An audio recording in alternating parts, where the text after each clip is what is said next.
La nécessité pour l'Afrique et l'Europe d'unir leurs forces est évidente. Alors trouvons de nouvelles façons d'y parvenir. Parcourons ce chemin ensemble. Dans une économie mondiale plus conflictuelle, l'Afrique et l'Europe ont plus que jamais besoin l'une de l'autre. Excellences, chers dirigeants, je crois que beaucoup de réponses résident dans notre partenariat. Notre continent progresse pour devenir un acteur clé aux différentes étapes de la chaîne de valeur mondiale. Notre rôle de simple fournisseur de matières premières touchera bientôt à sa fin. C'est pourquoi nous appelons à des partenariats commerciaux plus équilibrés. Je lance un appel pour des investissements européens dans le processus de transformation de nos minerais sur le continent. Je demande la levée de toute barrière tarifaire ou non tarifaire entravant l'accès des produits africains au marché européen.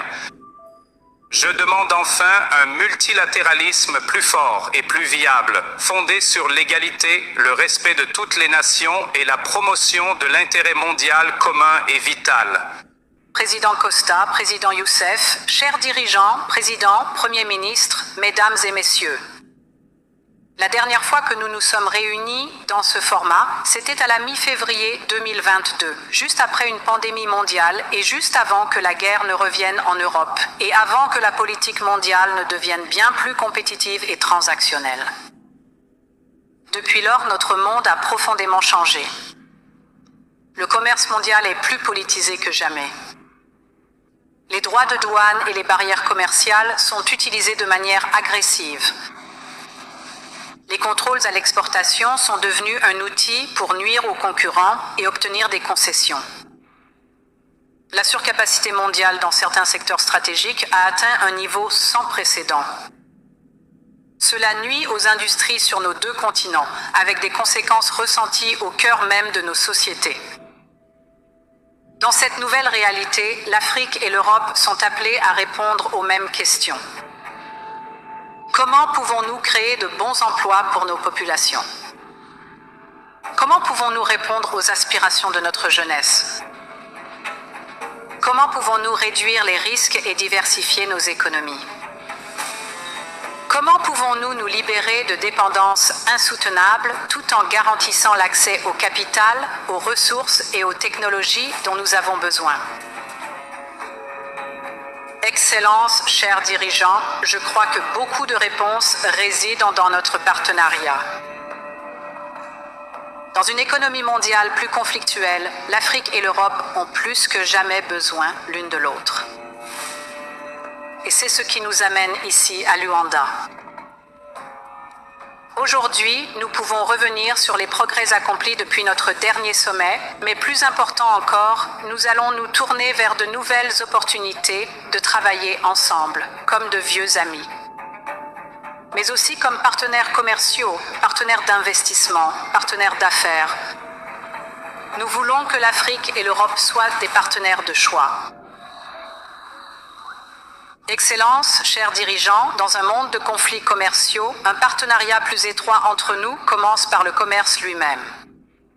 L'Europe est déjà, de loin, votre premier partenaire commercial. 1/3 du commerce total de l'Afrique se fait avec l'Europe. Et l'Afrique exporte vers l'Europe plus de 2 fois plus que vers la Chine, par exemple. La majeure partie de notre commerce est déjà, depuis des décennies, exempte de droits de douane et de quotas, grâce à nos accords de libre-échange et à nos régimes préférentiels.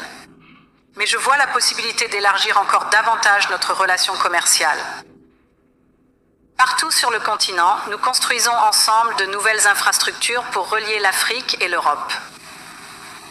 Des ports aux pipelines, la liste est longue. Mais prenons le corridor de Lobito. Vous connaissez tous ce projet ambitieux visant à acheminer des minerais critiques de la Zambie et de la RDC vers les marchés mondiaux. Mais c'est bien plus que cela. Lorsque nous avons lancé le corridor, nous avons aussi commencé à travailler avec des agriculteurs ici même en Angola. Des entreprises européennes ont assuré des formations. Elles ont aidé les entreprises locales à se conformer aux normes européennes et à accroître leur capacité d'exportation. Et cette semaine, nous pouvons célébrer le fait que la toute première cargaison d'avocats angolais quittera Lobito à destination de l'Europe. C'est ainsi que nous pouvons faire du commerce mondial un moteur de croissance locale. Et tandis que nous relions l'Afrique aux marchés mondiaux, nous soutenons également le commerce au sein de votre continent. Je pense que c'est la meilleure façon pour les entreprises africaines de se développer et de se préparer à la concurrence mondiale. Avec ce sommet, nous annonçons un soutien accru à la zone de libre-échange continentale africaine. Le message est clair. Même et surtout, en ces temps de tensions mondiales croissantes, nous croyons sincèrement au pouvoir du commerce international, car il profite à nos populations et à nos économies. Excellences, chers dirigeants, le commerce va de pair avec l'investissement. Et c'est le deuxième point que je voudrais aborder. Lors de notre sommet, il y a 3 ans, j'ai présenté notre nouvelle initiative Global Gateway, à laquelle vous venez de faire référence. Et en 3 ans, vous avez tous vu ce que représente Global Gateway. C'est plus qu'un programme d'investissement et de développement des infrastructures. Il investit dans les emplois locaux et les chaînes de valeur locales. Et c'est ce qui le rend unique dans le paysage mondial de l'investissement. D'autres investisseurs peuvent suivre une approche différente en construisant des usines, que ce soit en Afrique ou en Europe, mais en les dotant de travailleurs étrangers. Ils fordent, ils extraient et emportent les profits. Ils laissent souvent derrière eux un héritage de dettes insoutenables. Ce n'est pas le modèle de l'Europe. Lorsque nous investissons dans la transformation locale des matières premières en Namibie ou en Zambie, lorsque nous construisons des industries pharmaceutiques du Sénégal au Rwanda, lorsque nous apportons des câbles de données au Maghreb et en Afrique de l'Est, ces investissements sont véritablement dans notre intérêt mutuel. Ils permettent de gravir les échelons de la chaîne de valeur mondiale. Il crée de nouveaux emplois pour la jeunesse africaine, de nouvelles compétences pour les chercheurs, de nouvelles entreprises, des opportunités pour les sociétés africaines. Et ce faisant, nous créons également de nouveaux marchés pour les entreprises européennes et renforçons notre chaîne d'approvisionnement européenne. C'est donc une véritable situation gagnant-gagnant. Lorsque nous avons lancé Global Gateway, nous avions pour objectif d'investir 150 milliards en Afrique d'ici 2027. Jusqu'à présent, nous avons déjà mobilisé plus de 120 milliards d'euros. Nous sommes donc bien partis pour atteindre notre objectif. Et à un moment où les grands investisseurs repensent leur engagement mondial, l'Europe est très claire. Notre engagement envers l'Afrique est là pour durer. Et cela m'amène à mon 3e et dernier point concernant un secteur où il est particulièrement urgent d'accroître les investissements. La transition mondiale vers une énergie propre est désormais pleinement engagée. L'année dernière, plus de 90% des nouvelles capacités énergétiques installées dans le monde étaient renouvelables. Le solaire et l'éolien ont remplacé le charbon comme principale source d'électricité dans le monde. Mais sur les 2000 milliards de dollars investis dans l'énergie propre à l'échelle mondiale en 2024, seulement 2% sont allés à l'Afrique, le continent qui possède 60% du meilleur potentiel solaire mondial. Cela ne peut pas être. Cela laisse 600 millions de personnes sans électricité et 4 familles sur 5 sans solution de cuisson propre. Chaque personne devrait avoir accès à une énergie propre. Chaque continent devrait bénéficier d'une énergie bon marché. Et c'est pourquoi, avec le président Ramaphosa, nous avons lancé une campagne. Nous l'avons appelée « Accélérer les énergies renouvelables en Afrique ». Et lors du sommet du G20 plus tôt cette semaine, nous avons atteint 15,5 milliards d'euros d'engagements mondiaux. C'est une excellente nouvelle et je tiens à remercier les nombreux dirigeants présents dans cette salle qui y ont contribué.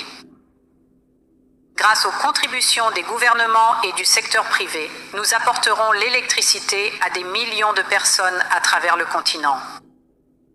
Et c'est aussi pourquoi nous nous sommes engagés, lors du sommet sur la cuisson propre de l'Agence internationale de l'énergie, à fournir, en tant qu'équipe Europe, plus de 400 millions d'euros pour des projets de cuisson propre en Afrique. Parce qu'une transition juste doit être pour tous et elle doit se faire en Afrique. Excellences, chers dirigeants, notre partenariat est né il y a 25 ans, à l'aube d'un nouveau siècle. À cette époque, les dirigeants d'Afrique et d'Europe se sont accordés sur une vérité fondamentale. Nos continents ont des histoires différentes, mais nous partageons le même destin.